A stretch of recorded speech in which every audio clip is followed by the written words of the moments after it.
White house میں field marshal general سید حافظ عاصم منیر کی امریکی صدر سے ملاقات۔ ڈونلڈ ٹرمپ کا فیلڈ مارشل عاصم منیر کے اعزاز میں ظہرانہ۔ فیلڈ مارشل کی امریکی وزیر خارجہ مارکو روبیو اور وزیر دفاع سے بھی ملاقات متوقع۔ فیلڈ مارشل سید عاصم منیر کا یہ تاریخی دورہ پاک امریکہ تعلقات اور عالمی سطح پر پاکستان کی عسکری قیادت کی پہچان کی عکاسی کا مظہر ہے۔ ٹرمپ اور فیلڈ مارشل کی ملاقات پاکستان کی عسکری قیادت پر بڑھتے اعتماد، اہمیت کی نشاندہی کرتی ہے۔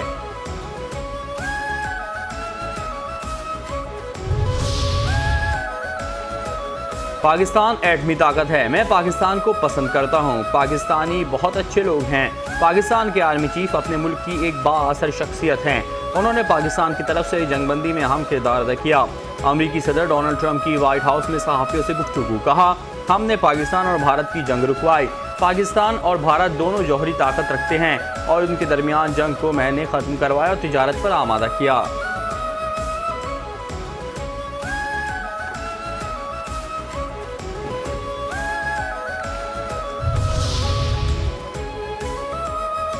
فیلڈ مارشل حافظ سید عاصم منیر اور امریکی صدر ڈونلڈ ٹرمپ کے درمیان ملاقات سے پاک امریکہ تعلقات مزید مضبوط ہوں گے۔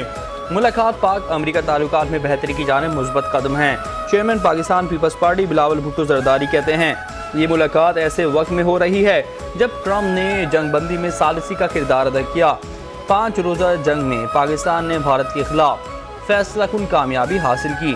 بھارت نے بدقسمتی سے امن کی کوششوں اور امریکی سفارتکاری کو مسترد کیا۔ پاکستان نہ تو تصادم کا خواہاں ہے اور نہ ہی مذاکرات کا طلبگار، ہم تسلیم کرتے ہیں امن دونوں ممالک کے مفاد میں ہے۔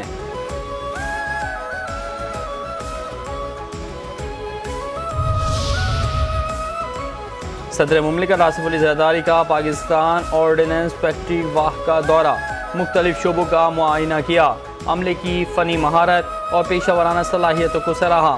انہوں نے ملکی دفاع کو مضبوط بنانے میں پی او ایف کے مؤثر کردار کی تعریف کی۔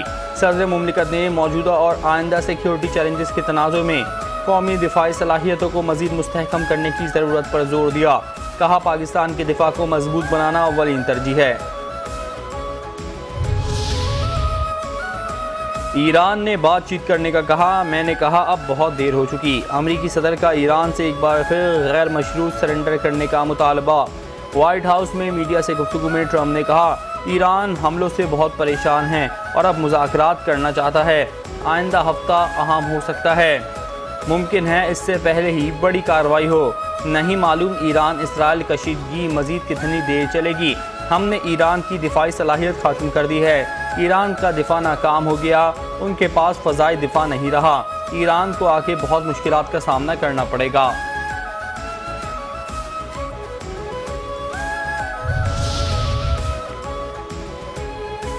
ایران کبھی سرنڈر نہیں کرے گا۔ ایران کے سپریم لیڈر آیت اللہ علی خامنائی کا ڈونلڈ ٹرمپ کے سرنڈر کرنے کے انتباہ پر رد عمل، کہا امریکہ کسی بھی فوجی کارروائی کے سنگین اور ناقابل تلافی نتائج برآمد ہوں گے۔ اسرائیل نے ایران پر حملہ کر کے سنگین غلطی کی جس کی سزا اسے ملے گی۔ عالمی برادری ایران اسرائیل فوری جنگ بندی کے لیے کردار ادا کرے، وزیر اعظم شہباز شریف کی وفاقی کابینہ اجلاس میں گفتگو، کہتے ہیں پاکستان خطے میں امن و استحکام چاہتا ہے، غزہ کی صورتحال بھی انتہائی افسوسناک ہے، فلسطینی علاقوں میں ظلم کا بازار گرم ہے، افواج پاکستان نے قوم کی حمایت سے دشمن کے خلاف کامیابیاں حاصل کی ہیں۔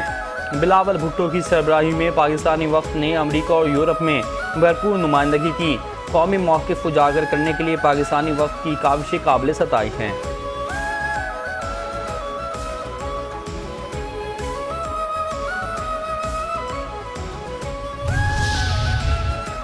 پاکستان کے ایٹمی قوت ہونے پر کئی ممالک کو تکلیف ہوتی ہے، نیوکلیئر حملہ کرنے کی غیر ذمہ دارانہ اور گھٹیا خبر ہے، نائب وزیر اعظم اسحاق ڈار کہتے ہیں انگلینڈ میں ڈیلی میل نے یہ جعلی خبر پک کر لی ہے، ہماری طرف سے کسی نے کوئی ایسا بیان نہیں دیا، نیوکلیئر ہتھیار ہماری اپنی سیکیورٹی کے لیے ٹرمپ کی اے آئی جنریٹڈ ویڈیو سوشل میڈیا پر چل رہی ہے۔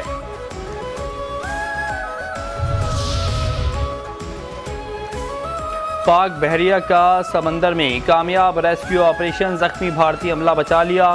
آئی ایس پی آر کے مطابق لائبیریا کے oil tanker M T High Leader نے اپنے زخمی بھارتی عملے کے لیے طبی امداد کی درخواست کی تھی۔ پاک بحریہ نے ہنگامی کال سنتے ہی انتہائی سبک رفتاری سے ریسکیو آپریشن کا آغاز کیا۔ عملے کے زخمی رکن کو ہنگامی طبی امداد کے لیے کراچی کے مقامی اسپتال منتقل کیا گیا۔ بھارتی عملے کا بروقت اور کامیاب ریسکیو آپریشن پاک بحریہ کی قومیت سے بالاتر ہو کر بین الاقوامی ذمہ داریوں کو پورا کرنے کے عزم کا مظہر ہے۔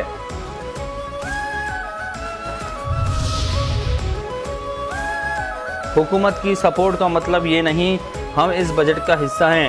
پیپلز پارٹی کی رہنما شازیہ ملکہ قومی اسمبلی میں اظہار خیال، کہا سولر پینلز پر 18% ٹیکس کو پیپلز پارٹی سپورٹ نہیں کرتی۔ عوام پہلے ہی مہنگائی کا سامنا کر رہی ہے۔ حکومت نے بجٹ میں کم سے کم اجرت کا بھی اعلان نہیں کیا۔ پی ایس ڈی پی کی اسکیمیں سندھ کو کیوں نہیں دی گئیں؟ کب سے ایک صوبے کا کام وفاقی حکومت کرنے لگی؟ سندھ کو آپ نے کافی کالونی سمجھ رکھا ہے، کراچی کسی کے باپ کی جاگیر نہیں۔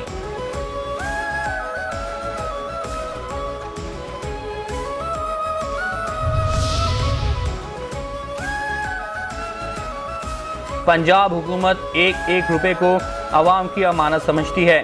وزیر اعلیٰ مریم نواز نے فساد اور اداروں کے خلاف مہم چلانے کے لیے پیسے نہیں دیے۔ وزیر اطلاعات پنجاب عظمہ بخاری کی پریس کانفرنس، کہتی ہیں بچوں کو مفت لیپ ٹاپس قرضے فراہم کیے گئے تاکہ کاروبار کر سکیں۔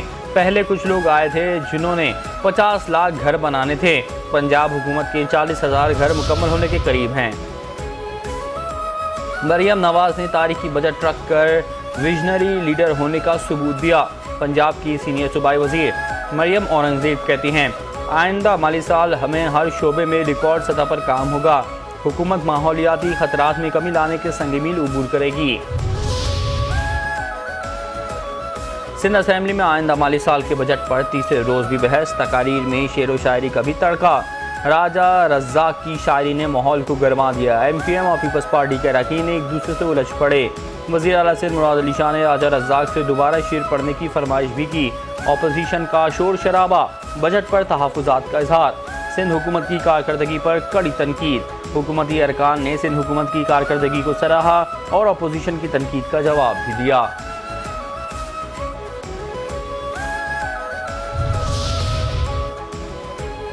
معروف صوفی بزرگ حضرت عبداللہ شاہ غازی رحمۃ اللہ علیہ کے 1295ویں سالانہ عرس کی 3 روزہ تقریبات۔ میئر کراچی بیرسٹر مرتضی وہاب کی مزار پر حاضری، پھولوں کی چادر چڑھائی، فاتحہ خوانی کی۔ میڈیا سے گفتگو میں کہا کراچی اگر اتنا برا ہے تو 3 کروڑ لوگ یہاں نہیں رہتے۔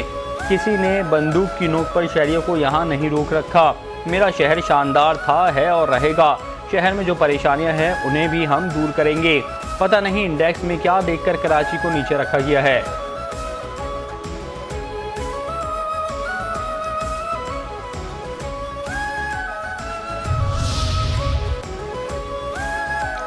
کراچی میں کانگو وائرس نے شہری کی جان لے لی۔ سندھ میں رواں سال کانگو وائرس کا پہلا کیس رپورٹ۔ محکمہ صحت سندھ کے مطابق 42 سال کا متاثرہ شخص ملی کا رہائشی تھا۔ 16 جون کو مرض کی تشخیص ہوئی اور اگلے ہی روز متاثرہ شخص جان سے گیا۔ کراچی کے علاقے راشد منہاس روڈ پر شاپنگ مال میں آتش زدگی کا واقعہ، سینکڑوں دکانیں متاثر، کروڑوں روپے مالیت کا سامان جل کر خاکستر۔ Chief fire officer Humayun Khan نے بلڈنگ میں فائر سیفٹی کے انتظامات پر بھی سوال اٹھا دیا۔ کہا اگر عمارت میں مناسب انتظامات ہوتے تو اتنا نقصان نہ ہوتا۔ آگ پر قابو پانے کے لیے مجموعی طور پر 12 فائر ٹینڈرز نے حصہ لیا۔